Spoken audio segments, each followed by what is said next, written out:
Salut sur vous. En quête de patrimoine, découvrons notre histoire. La vie des saints. 7 septembre, nous fêtons Sainte Reine. Reine naquit à Alise, ville forte de l'ancienne Gaule et capitale des Mandubiens. Elle était d'une famille considérable mais païenne. Sa mère mourut en la mettant au monde, sa nourrice l'éleva secrètement dans la foi chrétienne. Quand son père l'apprit, il la chassa de chez lui. Elle se réfugia chez sa nourrice qui lui fit garder les troupeaux. Reine sortait à peine de l'enfance.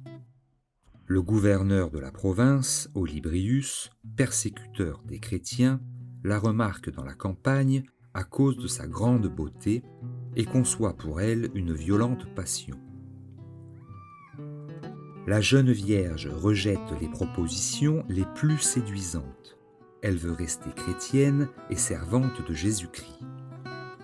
Olybrius, obligé de s'absenter pendant quelque temps, charge le père de Reine de la punir. Celui-ci fait enfermer sa fille à Flavénie dans un souterrain qui existe encore. On lui met pour ceinture un anneau de fer que l'on voit encore aujourd'hui. La pauvre martyre était forcée de se tenir debout nuit et jour sans pouvoir changer de position. Olybrius, étant de retour, soumit Reine à un nouvel interrogatoire et à de cruels tourments, au chevalet, à la flagellation, aux ongles, au peigne de fer. Ce supplice fut tellement atroce qu'Olybrius, ne pouvant en supporter la vue, se couvrit les yeux de son manteau. La patiente, à demi morte, fut jetée dans un ténébreux cachot. On l'en sortit pour l'étendre sur une espèce de croix, et on la brûla avec des torches ardentes, puis on la plongea dans une grande cuve d'eau glaciale. Alors l'Esprit Saint apparut sous la forme d'une colombe pour la consoler et la soutenir.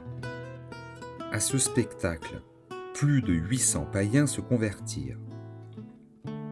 Pour en finir, le gouverneur la condamna, le 7 septembre 253, à avoir la tête tranchée hors de la ville, au lieu où est aujourd'hui le village d'Alise Sainte-Reine. Son culte s'est étendu dans toute l'Europe.